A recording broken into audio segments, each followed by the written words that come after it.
नमस्ते। हर दिन है कहानी। सच्चिदानंद हीरानंद वात्स्यायन अज्ञेय की संपूर्ण कहानियों के क्रम में आज प्रस्तुत है उनकी प्रसिद्ध कहानी अमर वल्लरी का दूसरा भाग। आवाज प्रज्ञा पांडे की। तो शुरू करते हैं कहानी अमर वल्लरी। पहले मेरा ध्यान उसकी ओर नहीं जाता था, किंतु जब वह नित्य ही गोधूली वेला में यहाँ आकर बैठने लगी, तब धीरे धीरे मैं उसकी ओर आकृष्ट होने लगा। जब सूर्य की प्रखरता कम होने लगती, तब मैं उसकी प्रतीक्षा करने लग जाता था। कभी अगर उसके आने में विलंब हो जाता, तो मैं कुछ उद्विग्न सा हो उठता। एक दिन वह नहीं आई। उस दिन मैं बहुत देर तक उसकी प्रतीक्षा करता रहा। सूर्यास्त हुआ, अंधेरा हुआ, तारे निकल आए, आकाश गंगा ने गगन को विदीर्ण कर दिया, पर वह नहीं आई। उसके दूसरे दिन भी नहीं, तीसरे दिन भी नहीं, बहुत दिनों तक नहीं। जब मैंने उसकी प्रतीक्षा करनी छोड़ दी, तब संध्या के एकांत में मैं अपनी उद्भ्रांत मनोगति को इस अमर वल्लरी की ओर ही प्रवृत्त करने लगा। जब मैं उसे बिल्कुल भूल गया, तब एक दिन वह सहसा आ गई। वह दिन मुझे भली प्रकार याद है। उस दिन आंधी चल रही थी, काले काले बादल घिर आए थे, ठंड खूब हो रही थी। मैं सोच रहा था कि वर्षा आएगी तो अमर वल्लरी की रक्षा कैसे करूंगा। एकाएक मैंने देखा, उस धूल धूसर पथ पर वह चली आ रही थी। वह अब भी पहले की भांति अनलंकृत थी। उसका शरीर अब भी श्वेत वस्त्रों से आच्छादित था, पर उसकी आकृति बदल गई थी। उसका सौंदर्य लुप्त हो गया था। उसके शरीर में काठिन्य आ गया था, मुख पर झुर्रियां पड़ गई थीं, आंखें धस गई थीं, होंठ ढीले होकर नीचे लटक गए थे। जब उस पहली मूर्ति से मैंने उसकी तुलना की, तो मेरा अंतस्तल कांप गया, पर मैं चुपचाप प्रतीक्षा में खड़ा रहा। उसने मेरे पास आकर मुझे प्रणाम नहीं किया, न इस वल्लरी का सहारा लेकर बैठी ही। उसने एक बार चारों ओर देखा, फिर बाहें फैलाकर मुझसे लिपट गई और फूट फूट कर रोने लगी। उसके तप्त आंसू मेरी त्वचा को सींचने लगे। मैंने देखा, वह एक वसना थी और वह वस्त्र भी फटा हुआ था। उसके केश व्यस्त हो रहे थे, शरीर धूल से भरा हुआ था, पैरों से रक्त बह रहा था। वह रोते रोते कुछ बोलने भी लगी। देवता, मैं पहले ही परित्यक्ता थी, पर मेरी बुद्धि खो गई थी। मैं जहां गई वहीं तिरस्कार पाया, पर फिर भी तुम्हारी शरण छोड़ दी। मैं कृतज्ञ थी, चली गई। किस आशा से? प्रेम, धोखा, प्रवंचना, प्रताड़ना। उस छली ने मुझे ठग लिया। फिर फिर देवता, मैं पतिता, भ्रष्टा, कलंकिनी हूं। मुझे गांव के लोगों ने मार कर निकाल दिया। अब मैं निर्लज्जा हूं। अब तुम्हारी शरण में आई हूं, अकेली नहीं, कलंक के भार से दबी हुई, अपनी कोख में कलंक धारण किए हुए। उसका वह रुदन असह्य था, पर हमको विश्वकर्मा ने चुपचाप सभी कुछ सहने को बनाया है। मुझ पर उसका पाश शिथिल हो गया, उसके हाथ फिसलने लगे, पर उसकी मूर्छा दूर न हुई। रात बहुत बीत गई। उसका संज्ञा शून्य शरीर कांपने लगा, फिर अकड़ गया। वह मूर्छा में ही फिर बड़बड़ाने लगी। देवता हो, छली, कितना धोखा, कितनी नीचता। प्रेम की बातें करते तुम्हारी जीभ न जल गई। तुम्हारी शरण आऊंगी, तुम्हारी। वह कलंक का टीका नहीं है, मेरा पुत्र है। तुम नीच थे, तुमने मुझे अलग कर दिया। वह मेरा है, तुम्हारे पाप से क्यों कलंकित हो गया? तुम देवता हो, देवता। मैं तुम्हारी शरण से भाग गई थी, पर वह पाप, उसमें तो मेरा भी हाथ था। तुम्हारी शरण में मुझे शांति मिलेगी, मैं ही तो उसके पास गई थी। कलंकिनी, पर वह अबोध शिशु तो निर्दोष है। वह क्यों जलेगा, क्यों काला होगा? देवता, तुम बड़े निर्दय हो, उसे छोड़ देना। मैं मरूंगी, जलूंगी, पर वह बचकर कहाँ जाएगा? देवता, देवता, तुम उसका पोषण करना। उसके शरीर का कंपन बंद हो गया, प्रलाप भी शांत हो गया, पर कुछ ही देर के लिए। धीरे धीरे तारागण का लोप हो गया, आकाश गंगा भी छिप गई, केवल पूर्व में एक प्रोज्वल तारा जगमगाता रह गया। पवन की शीतलता एकाएक बढ़ गई, अंधकार भी प्रगाढ़तर हो गया। उस महाशांति में एकाएक उसके शरीर में संजीवन आ गया। वह एक हृदय विदारक चीख मारकर उठी। उठते ही उसने अपने एकमात्र वस्त्र को फाड़ डाला। फिर वह गिर गई, उसके अंगों के उत्क्षेप बंद हो गए, उसका शरीर शिथिल निस्पंद हो गया। जब सूर्य का प्रकाश हुआ तब मैंने देखा वह मेरे चरणों में पड़ी है। उसका विवस्त्र और संज्ञाहीन शरीर पीला पड़ गया था और उसके अंग नीले पड़ गए थे। उसके पास ही उसका फटा हुआ एकमात्र वस्त्र रक्त से भीगा हुआ पड़ा था और उसके ऊपर एक मलिन दुर्गंधमय मांसपिंड, और वर्षा के प्रवाह में वह रक्त धुलकर बहकर बहुत दूर तक फैलकर कीचड़ को लाल कर रहा था। कैसी भैरव थी वह आहुति! क्या यही है मानवों का प्रेम? शायद मेरी धारणा गलत है। शायद मेरे अपने प्रेम की उच्छृंखलता ने मेरी कल्पना को भी उद्भ्रांत कर दिया है। मानव अल्पायु होकर भी इतने नीच हो सकते हैं, इसका सहसा विश्वास नहीं होता। पर जब मुझे ध्यान हो आता कि मेरी जड़ें दो ऐसी बलियों के रक्त से सिक्त हैं, जिनके अंत का एकमात्र कारण यही था जिसे वे मानव प्रेम कहते हैं, तब मुझे मानवता के प्रति ग्लानि होने लगती है। पर उन दोनों का बलिदान प्रेम की वेदी पर हुआ था या इन मानवों के समाज की या वासना की? वह स्त्री तो वंचित थी, उसने तो प्रेम के उत्तर में वासना ही पाई थी, पर उसका अपना प्रेम तो दूषित नहीं था। वह तो वासना की दासी नहीं थी, और समाज ने तो पहले ही उसे ठुकरा दिया था। समाज ने तो उससे कोई संबंध नहीं रखा था, और उस अज्ञात शिशु ने समाज का क्या बिगाड़ा था? वह वासना में कब पड़ा था? मेरे नीचे उस पत्थर की पूजा करने कितनी ही स्त्रियां आती थीं। वे तो सभी प्रसन्न वदना होती थीं। उनकी बात मैं क्यों सोचता? मानव प्रेम की असफलता का एक यही उदाहरण मैंने देखा था। उसी पर क्यों अपना चित्त स्थिर किए हुए हूँ? वे जो इतनी आच्छादित, अवगुंठित, अलंकृत चपलाएं यहाँ आती थीं और सहज स्वभाव से या कभी कभी संभ्रम से मेरे सिंदूर तिलक लगाती और मेरा आलिंगन कर लेती थीं, उनके प्रणय तो सभी सुखमय होते होंगे। उनका प्रेम तो इतना विमूढ़ और विवेकहीन नहीं होता होगा। और फिर मानवों का तो प्रेम के विषय में आत्मनिर्णय करने का अधिकार होता है। उनके जीवन में तो ऐसा नहीं होता कि विधाता या मनुष्य ही जिस वल्लरी को उनके निकट अंकुरित कर दें, उसी से प्रणय करने को बाध्य हो जाना पड़े। पर मैंने सुना है, गांव से पूजा के लिए आने वाली उन स्त्रियों के मुख से ही सुना है कि उनके समाज में भी इस प्रकार के अनिच्छित बंधन होते हैं। एक बार मैंने भी देखा तो नहीं था, किंतु कुछ ऐसे दृश्य देखे थे जिससे मुझे इसकी अनुभूति हुई थी। कभी कभी संध्या के पक्षीरव कुजित एकांत में मुझे एकाएक इस बात का उद्बोधन होता है कि मेरा जीवन, इतना लंबा जीवन व्यर्थ बीत गया इस वल्लरी के अनिश्चित बंधन से। पर जो मुझे पागल कर देता है, मेरे हृदय में उथल पुथल मचा देता है, मेरे शरीर को दर्द और व्यथा से विह्वल कर देता है, जिससे छूट जाने की मैं कल्पना भी नहीं कर सकता। उस बंधन को अनिश्चित कैसे कहूं? इस उद्बोधन की उग्रता को मिटाने के लिए मैं कितना प्रयत्न करता हूं, पर वह जाती नहीं।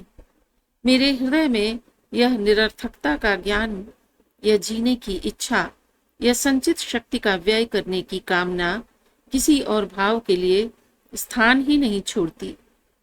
मैं चाहता हूं अपने व्यक्तित्व को प्रकृति की विशालता में मिटा दूं, इस निरर्थकता के ज्ञान को दबा दूं, और जैसा कभी अपने यौवन काल में था वैसा ही फिर से हो जाऊं। पर कहाँ एक बूढ़े वृद्ध की चाह और कहाँ विधाता का अमिट निर्देश। मैं बोलना चाहता हूँ, मेरे जिह्वा नहीं है, हिलना चाहता हूँ, मेरे पैर नहीं है, रोना चाहता हूँ, पर उसके लिए आंखें ही नहीं हैं तो आंसू कहाँ से आएंगे। मैं चाहता हूँ किसी से प्रेम कर पाऊं, इतना विशाल, इतना अचल, इतना चिरस्थायी प्रेम कि संसार उससे भर जाए। पर मेरी अपनी विशालता, मेरी अपनी अचलता, मेरा अपना स्थायित्व इस कामना में बाधा डालता है। मैं प्रेम की अभिव्यक्ति कर नहीं सकता और जब करना चाहता हूँ तब लज्जित हो जाता हूँ। जितना विशाल मैं हूँ, इतनी विशाल धुरा अपने प्रेम के लिए कहाँ पाऊं? और किसी अकिंचन वस्तु से प्रेम करना प्रेम की अवहेलना है। यह अमर वल्लरी, इसमें स्थायित्व है, दृढ़ता है, पर यह चंचला भी है और इसमें विशालता भी नहीं है। यह तो मेरे ही शरीर के रस से पुष्ट होती है। एक स्मृति सी मेरे अंतस्तल में घूम रही है, पर सामने नहीं आती। मुझे उसकी उपस्थिति का आभास ही होता है। जिस प्रकार कोहरे में जलता हुआ दीपक नहीं दिख पड़ता, पर उससे आलोकित तुषारपुंज दिखता रहता है, उसी तरह स्मृति स्वयं नहीं प्रकट होती, परंतु स्मृति मेरे अंतस्तल में कांप रही है। उस स्मृति का संबंध उसी प्रेम की विशालता से था, इतना मैं जानता हूँ, पर क्या संबंध था नहीं याद आता। एक और घटना याद आती है जिसने किसी समय एकाएक विद्युत की तरह मेरे हृदय को आलोकित कर दिया था, पर इतने प्रदीप्त आलोक से कि मैं बहुत देर के लिए चकाचौंध हो गया था। उन दिनों में मेरी पूजा या मेरे चरण स्थित देवता की पूजा नहीं होती थी। जब से वहां रक्त प्रलिप्त देह और मांस पिंड पाया गया, तब से लोग शायद मुझसे डरने लगे थे। कभी कभी संध्या को जब कोई बटोही उधर से निकलता था, तब एक बार संभ्रम से मेरी ओर देखकर जल्दी जल्दी चलने लग जाता था। दिन में कभी कभी लड़के उस धूल भरे पथ में आकर खड़े हो जाते और वहीं से मेरी ओर इंगित करके चिल्लाते, भूतहा भूतहा। मैं उनका अभिप्राय नहीं समझता था, फिर भी उनके शब्दों में उपेक्षा और तिरस्कार का स्पष्ट भाव मुझे बहुत दुख देता था। क्या मानवों की भक्ति उतनी ही अस्थायी है जितना उनका प्रेम? अभी उस दिन मैं गांव के विधाता की तरह पूजित था। इतनी स्त्रियां मेरे चरणों में सिर नवाती थीं और प्रार्थना करती थीं, देवता मेरा दुख मिटा दो। मुझ में दुख मिटाने की शक्ति नहीं थी, पर एक मूक सहानुभूति तो थी। मेरी अचलता उनके प्रति श्रद्धा कम नहीं करती थी, बढ़ाती ही थी। पर जब उसी स्त्री ने आकर मेरे चरणों में अपना दुख स्वयं मिटा लिया, तब उनके हृदय से आदर उठ गया। इतने दिन से मैं दुख की कथाएं सुना करता था, देखा कुछ नहीं था। उस दिन मैंने देख लिया कि मानवता का दुख कहाँ है। पर उस ज्ञान से ही मैं कलुषित हो गया। जब मैं दुख जानता ही नहीं था, तब इतने प्रार्थी आते थे। अब मैं जान गया हूँ, तब वे दुख निवारण की प्रार्थना करने नहीं आते, मेरा ही दुख बढ़ा रहे हैं। भक्ति तो अस्थायी है ही, भक्ति और प्रेम का कुछ संबंध है। मैं अभी तक प्रेम ही को नहीं समझ पाया हूँ, यद्यपि इसकी मुझे स्वयं अनुभूति हुई है। भक्ति भक्ति मैंने देखी ही तो है। जब मेरे वे उन्माद के दिन बीत गए, तब मेरी त्वचा में कठोरता आने लगी, मेरी शाखाओं में गांठें पड़ गईं। तब मुझे प्रेम का नया उद्बोधन हुआ। मेरे बिखरे हुए विचारों में फिर एक नए आशा भाव का संचार हुआ। संसार मानो फिर से संगीत से भर गया। कीर्ति अच्छी या बुरी कुछ भी नहीं रहती। एक दिन मैंने अपनी सतकीर्ति को धूल में मिलते देखा था। एक दिन ऐसा आया कि मेरी कुकीर्ति भी बुझ गई। सतकीर्ति का मंदिर एक क्षण में ही गिर गया था। कुकीर्ति को मिटने में वर्षों लग गए, पर वह मिट गई। लोग फिर मेरे निकट आने लगे, पूजा भाव से नहीं, उपेक्षा से। गांव की स्त्रियां फिर मेरे चरणों में बैठने लगीं, आदर से नहीं, दर्प से, या कभी थकी होने के कारण। बालिकाएं फिर मेरे आसपास एकत्र होकर नाचने लगीं, न श्रद्धा से न तिरस्कार से, केवल इसलिए कि घर से भागकर वहां आ जाने में उन्हें आनंद आता था। मेरे टूटे हुए मंदिर का पुनर्निर्माण तो नहीं हुआ, पर उसके भग्नावशेष पर चूना फिर गया। पर उस खंडहर से ही नई आशा उत्पन्न हुई। जब प्रभात होता था, मेरा शिखर तोतों के समूह से एकाएक ही कूजित हो उठता था। शीतल पवन में मेरे पत्ते धीरे धीरे कांपने लगते थे। न जाने कहां से आकर कमलों की सुरभि वातावरण को भर देती थी। इस वल्लरी के शरीर में भी एक उल्लास के कंपन का अनुभव मुझे होता था। जब सारा संसार एक साथ ही कंपित सुरभित आलोकित हो उठता था, तब वह आती थी और उन खेतों में, जिनमें छटी हुई घास में अर्धविस्मृत अलसी और पोस्त के फूलों का प्रेत नाच रहा था, बहुत देर तक इधर उधर झूमती रहती थी। फिर जब धूप बहुत बढ़ जाती थी, जब उसका मुख श्रम से आरक्त हो जाता था और उस पर स्वेद बिंदु चमकने लगते थे, तब वह हंसती हुई आकर मेरी छाया में बैठ जाती थी। उसकी वेशभूषा विचित्र थी। गांव की स्त्रियों में मैंने वह नहीं देखी थी। वह प्रायः श्वेत या नीला आभरण पहनती थी और उसके केश आंचल से ढके नहीं रहते थे। उसका मुख नमित नहीं रहता था। वह सदा सामने की ओर देखती थी।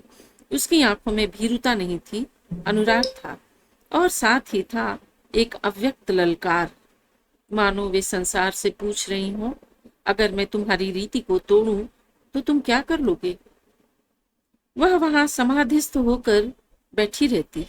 उसके मुख का वह मुग्ध भाव देखकर मालूम होता कि वह किसी अकथनीय सुख की आंतरिक अनुभूति कर रही हो।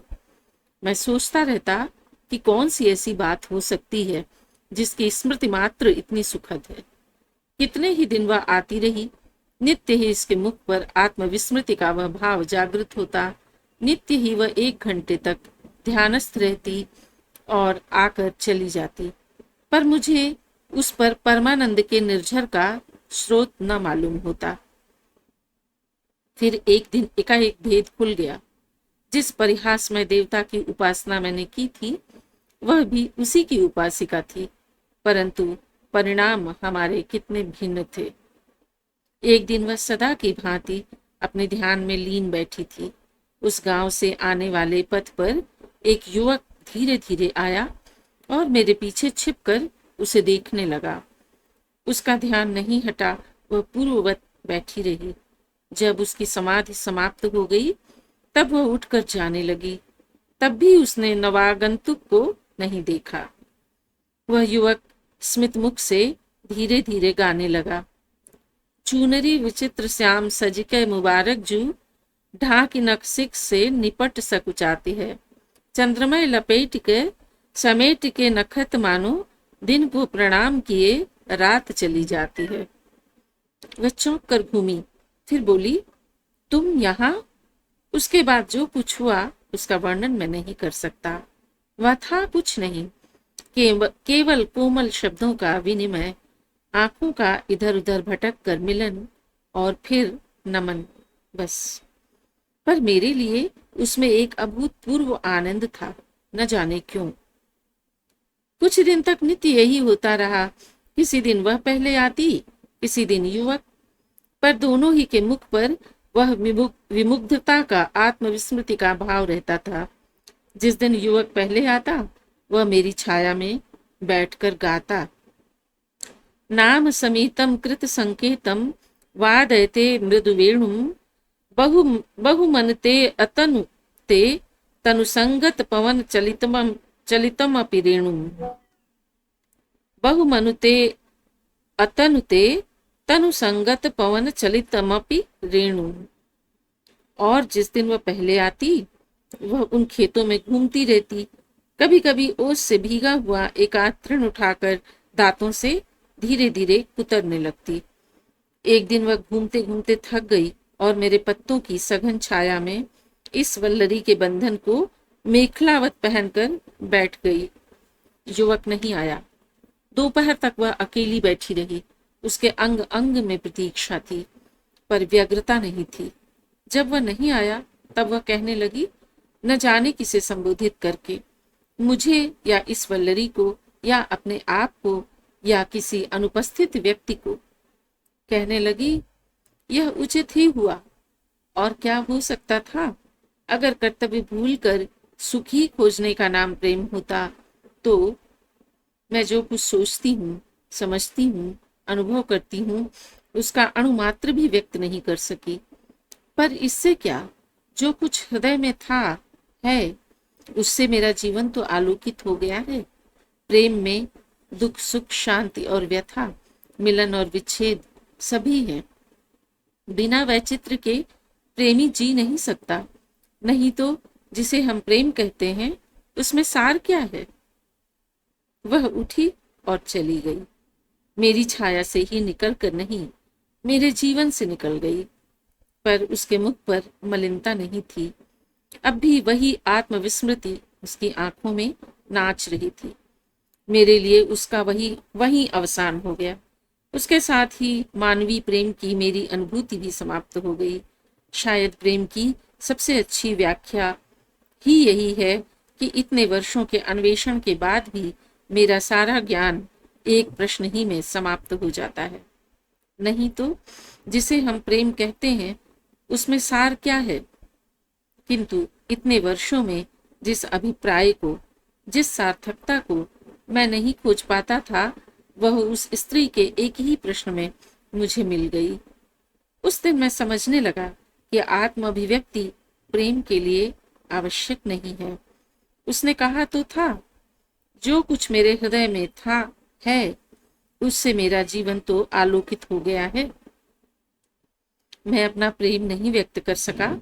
मेरा जीवन एक प्रकार से न्यून, अपूर्ण रह गया। पर इससे क्या, उस दीप्ति में आत्मविस्मृति का एक क्षण भी इतने दिनों में व्यथा को सार्थक कर देता है।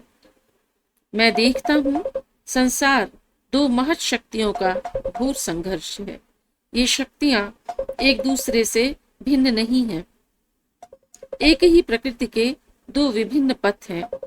एक संयोजक है, इसका भास फूलों से बहरों के मिलन में, विटप से लता के आश्लेषण में, चंद्रमा से ज्योत्सना के संबंध में, रात्र से अंधकार के प्रणय में, उषा से आलोक के ऐक्य में होता है। दूसरी शक्ति विच्छेदक है। इसका भास आंधी से पेड़ों के विनाश में, विद्युत से लतिकाओं के झुलसने में, दावानल से वनों के जलने में, शकुंत द्वारा कपोतों के मारे जाने में होता है। कभी कभी दोनों शक्तियों का एक ही घटना में ऐसा सम्मिलन होता है कि हम भौचक हो जाते हैं, कुछ भी समझ नहीं पाते। प्रेम भी शायद ऐसी ही घटना है।